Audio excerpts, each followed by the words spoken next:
Target online education में एक बार फिर से सभी शिक्षकों का स्वागत है।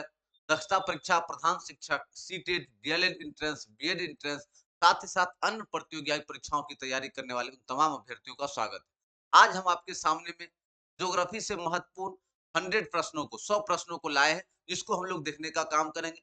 मात्र 15 मिनट का समय दीजिए और 15 मिनट में हम लोग 100 प्रश्नों को देख लेंगे। चलिए शुरुआत करते हैं हम लोग। प्रश्न संख्या पहला। प्रश्न संख्या पहला क्या कहता है? पहला कि इंदिरा गांधी नहर का उद्गम स्थल कौन सा है? तो इंदिरा गांधी का उद्गम स्थल कहाँ है? हरिके बैराज। कहाँ से? हरिके बैराज। दूसरा प्रश्न, अंकलेश्वर के लिए जाना जाता है कोयला के लिए। देखिए अंकलेश्वर का जो क्षेत्र है वो कोयला के लिए जाना जाता है, क्योंकि कोयला की खदान यहाँ ज्यादा है। चलिए, अलमाटी बांध किस नदी पर बना है? तो अलमाटी बांध कहाँ है? कृष्णा नदी पे बंधा हुआ है। उत्तरांचल की सबसे बड़ी अनुसूचित जनजाति कौन सी है? तो जौसारी। कहाँ है? जौसारी। बहुत सारी जनजाति को याद रखेंगे, मानव जात प्रजाति को याद रखेंगे। चलिए, कौन है? जौसारी। पांचवा देखिए, उत्पादन की दृष्टि से भारत की प्रमुख खाद्य फसल कौन है? तो भारत की प्रमुख खाद्य फसल उत्पादन की दृष्टि से कौन है? चावल। और चावल कहाँ उगाया जाता है सबसे ज्यादा? पश्चिम बंगाल में। चलिए, प्रश्न संख्या छठा को देखिए, ऊर्जा का अपारंपरिक स्रोत के कौन से उदाहरण है? तो बायोगैस। कौन से हैं? बायोगैस है। सातवां देखिए, उर्वरक कॉम्प्लेक्स पैराद्वीप फॉस्फेट लिमिटेड किस राज्य में है? तो कहाँ है? उड़ीसा में है। कहाँ है? उड़ीसा में है। अब देखिए आगे नेक्स्ट प्रश्न देखते हैं। चलिए, प्रश्न संख्या 8 को देखिए। प्रश्न संख्या 8 क्या कह रहा है? पूरी ब्रह्मपुत्र घाटी में पाया जाने वाला मुख्य खनिज कौन सा है? तो पेट्रोलियम। कौन सा है? पेट्रोलियम। नौवां बहुत ही इंपॉर्टेंट है, ऋतु प्रवास क्रिया कौन करते हैं? भोटिया। ऋतु प्रवास की घटना कहाँ पाई जाती है? भोटिया जनजाति है ये। चलिए, 10वां देखिए, ओबरा किसके लिए प्रसिद्ध है? तो एक उष्मीय शक्ति के अंदर प्रसिद्ध है ओबरा। 11 को देखिए, कांडला किसके लिए प्रसिद्ध है? तो निर्यात प्रसंस्करण क्षेत्र के लिए। कांडला किसके लिए है? निर्यात, मतलब कांडला बंदरगाह है जहां निर्यात किया जाता है, सामानों का निर्यात किया जाता है। चलिए, किस एक वर्ष को भारतीय जनसंख्या के इतिहास में महाविभाजक वर्ष कहा जाता है? तो 1921। 1921 को महाविभाजक वर्ष कहा जाता है, इसको याद रखेंगे। प्रश्न संख्या 13 को देखिए, किसकी खेती में काट छांट अनिवार्य अंग होती है? तो चाय। चाय की खेती में देखते होइएगा काट छांट होती रहती है, कटिंग करते रहते हैं हम लोग, मिलाते हैं। चलिए, 14 को देखिए, किस प्रदेश में सर्वाधिक अनुसूचित जनजाति है? तो कहाँ है? राजस्थान में। सबसे ज्यादा अनुसूचित जनजाति कहाँ है? राजस्थान में है। किस राज्य में राष्ट्रीय राजमार्ग की सर्वाधिक लंबाई पाई जाती है? तो कहाँ? उत्तर प्रदेश में।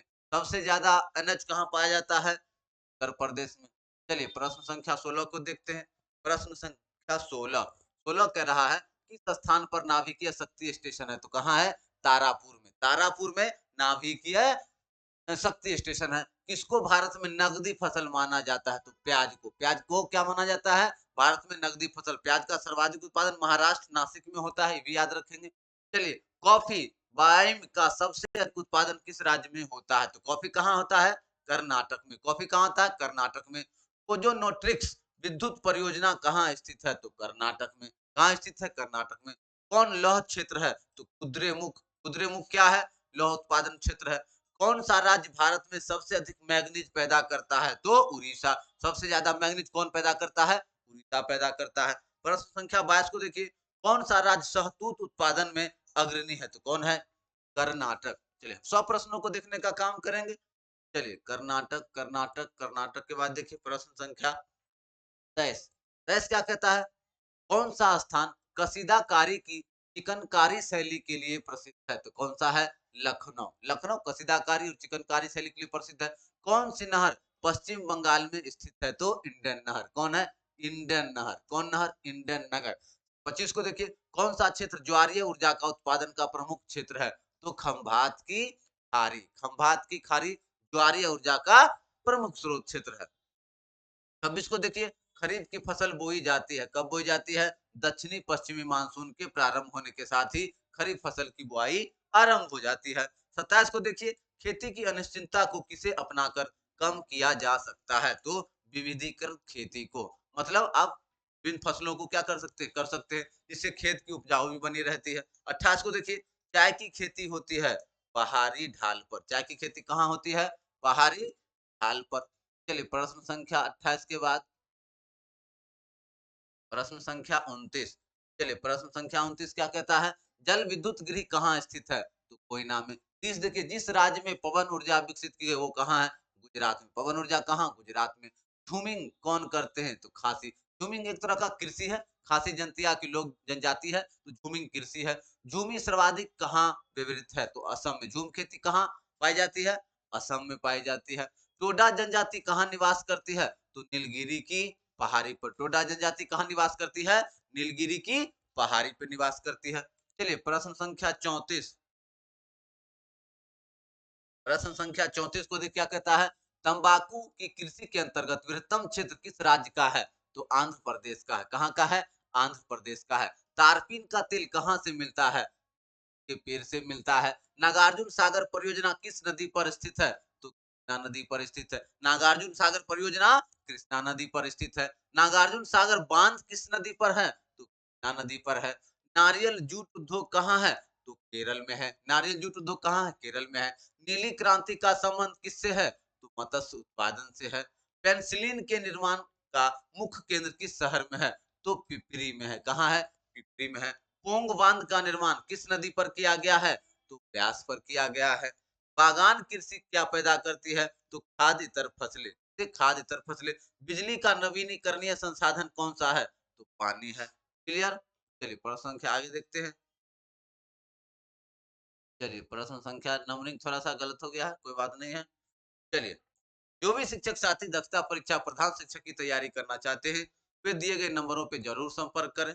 चलिए प्रश्न संख्या 49 को देखते हैं। भारत का सबसे महत्वपूर्ण खनिज युक्त रॉक तंत्र कौन है? तो धारवाड़ तंत्र। कौन है? धारवाड़ तंत्र। भारत का सर्वाधिक घनी आबादी वाला राज्य कौन सा है? तो पश्चिम बंगाल। भारत का सर्वाधिक नगरीकृत राज्य कौन सा है? तो तमिलनाडु है। भारत किस खनिज के उत्पादन में आत्मनिर्भर है? तो ग्रेफाइट में आत्मनिर्भर है। 53 को देखिए, भारत की सर्वाधिक बड़ी जनजाति कौन सी है? तो गोंड। कौन? गोंड। भारत के किस राज्य में सर्वाधिक सिंचाई नलकूपों से होती है? तो उत्तर प्रदेश में सर्वाधिक सिंचाई नलकूपों से होती है। चलिए प्रश्न संख्या 55। प्रश्न संख्या 55 कहता है, भारत के बीमारू राज्य में सबसे घनी आबादी वाला राज्य कौन सा है? बिहार को माना जाता है। भारत के किस राज्य में नागार्जुन सागर परियोजना है? तो आंध्र प्रदेश में। नागार्जुन सागर परियोजना कहाँ है? आंध्र प्रदेश में है। भारत के बंदरगाहों में कौन सा एक खुला सागरीय बंदरगाह है? तो चेन्नई है। 58 को देखिए, भारत के राज्यों में किसमें अधिक क्षेत्र में बुआई की जाती है? तो आंध्र प्रदेश में। आंध्र प्रदेश में। 59 को देखिए, भारत में अभ्रक का सबसे प्रमुख उत्पादक राज्य कौन सा है? तो झारखंड। अभ्रक का सबसे प्रमुख उत्पादक राज्य कौन सा है? झारखंड है। भारत में उगाई जाने वाली अधिकतम कॉफी की किस्म कहाँ कौन सी है? तो अरेबिका। कौन सी है? अरेबिका। याद रखेंगे, अरेबिका। चलिए प्रश्न संख्या 61 61। प्रश्न संख्या 61 61 कह रहा है, भारत में किस राज्य में उच्च स्तरीय वाले मोनोजाइट का सबसे अधिक भंडार कहाँ है? केरल में है। 62 को देखिए, भारत में कुल्लू घाटी किस खेती के लिए प्रसिद्ध है? तो सेब के लिए। सेब के लिए। भारत में कॉफी का अधिकतम उत्पादन करने वाला राज्य कौन सा है? अभी जस्ट देखिए, कर्नाटक। भारत में कौन सी खाद्य फसल अक्टूबर नवंबर में बोई जाती है तथा अप्रैल में काटी जाती है? तो गेहूं। कौन सा है? गेहूं। क्लियर। भारत में चीनी का सबसे बड़ा उत्पादक राज्य कौन सा है? महाराष्ट्र है। चलिए, भारत में चीनी के प्रथम 3 अग्रणी उत्पादक राज्य कौन से हैं? महाराष्ट्र, उत्तर प्रदेश और तमिलनाडु। याद रखेंगे, महाराष्ट्र, उत्तर प्रदेश और तमिलनाडु। चलिए प्रश्न संख्या 67। चलिए प्रश्न संख्या 67 कहता है, भारत में जस्ते का अधिकतम उत्पादन किस राज्य में होता है? तो राजस्थान में होता है। भारत में जूट का सर्वाधिक क्षेत्रफल किस राज्य में है? तो पश्चिम बंगाल में। जूट पश्चिम बंगाल। भारत में तंबाकू उत्पादन में प्रथम स्थान पर कौन सा है? तो आंध्र प्रदेश। अक्सर ये पूछता है, ये दोनों क्वेश्चन, जूट पश्चिम बंगाल याद रखिएगा, और तंबाकू आंध्र प्रदेश, ये दोनों प्रश्न अक्सर पूछे जाते हैं। चलिए आगे देखते हैं, भारत में नगरीय केंद्रों की वर्गीकृत संख्या कितनी है? ये अभी पढ़े, भारत का सॉरी, भारत का भौतिक भूगोल का प्रश्न यहाँ से शुरू हो जाएगा। भारत में पीत क्रांति का संबंध किससे है? तो तिलहन के उत्पादन के साथ। तिलहन के उत्पादन के साथ पीत क्रांति है। 72 को देखिए, भारत में वाणिज्यिक ऊर्जा का प्रधान स्रोत क्या है? कोयला। थोड़ा सा मिसप्रिंट है यहाँ पे। चलिए प्रश्न संख्या 72 के बाद प्रश्न संख्या 73। 73 क्या कहता है? 73 है कि भारत में विद्युत आपूर्ति सबसे पहले कहाँ शुरू हुई थी? तो दार्जिलिंग में। कहाँ शुरू हुई थी? दार्जिलिंग में। याद रखेंगे। 74, भारत में सबसे बड़ा कृषि प्रायोगिक फॉर्म कहाँ स्थित है? तो सूरतगढ़ में है। भारत में सबसे बड़ी मशीनीकृत खान कौन सी है? तो बेला डीला खान। कौन सा? बेला डीला खान। 76 को देखिए, भारत में सर्वाधिक उपयोग में आने वाला प्रधान सामान्य अंग कौन सा है? तो चावल है अंग। चलिए 77, भारत में सर्वाधिक गेहूं उत्पादक प्रदेश कौन सा है? तो उत्तर प्रदेश। गेहूं, ये भी याद रखिएगा, गेहूं का उत्तर प्रदेश। भारत में सोयाबीन का अग्रणी उत्पादक राज्य कौन सा है? सोयाबीन, मध्य प्रदेश। सोयाबीन, मध्य प्रदेश। चलिए प्रश्न संख्या 79। प्रश्न संख्या 79 को देखिए, भारत में धारीवाल और लुधियाल के नगर किसके लिए विख्यात हैं? तो ऊनी वस्त्र के लिए। ऊनी ऊनी वस्त्र के लिए। भारत लौह अयस्क का निर्यात मुख्यतः किस देश को करता है? तो जापान को करता है। किसको करता है? जापान को। 81, भारत विश्व में किसका अग्रणी उत्पादक है? तो अभ्रक का है। भारतीय चमड़े का निर्यात सबसे अधिक कहाँ किया जाता है? तो जर्मनी में, पश्चिम जर्मनी में सबसे ज्यादा निर्यात किया जाता है चमड़े का। भिलाई, बुध और राउरकेला के लोहे और इस्पात की उद्योग किस पंचवर्षीय योजना अवधि के दौरान स्थापित किए गए थे? तो दूसरी पंचवर्षीय योजना के द्वारा। याद रखेंगे। क्लियर। चलिए मध्य प्रदेश के नेपा नगर में क्या है? अखबारी कागज। कागज उद्योग कहाँ है? मध्य प्रदेश के नेपा नगर में है। चलिए याद रखेंगे। प्रश्न संख्या 85। 85 कह रहा है, मलिन बस्ती की जनसंख्या किस नगर में सर्वाधिक है? तो दिल्ली में। तो सबसे ज्यादा कहाँ? दिल्ली में। मुल्ला पेरियार बांध का झगड़ा किन राज्यों से संबंधित है? तो तमिलनाडु और केरल। मुल्ला पेरियार तमिलनाडु और केरल। राजस्थान, इंदिरा नहर कहाँ से निकलती है? तो सतलज नदी से निकलती है। राणा प्रताप सागर परियोजना क्या है? तो एक पन बिजली संयंत्र है, पानी के द्वारा बिजली उत्पादन। राणा प्रताप सागर बांध का निर्माण किस नदी पर किया गया है? तो चंबल नदी पर। राणा प्रताप चंबल नदी, याद रखें।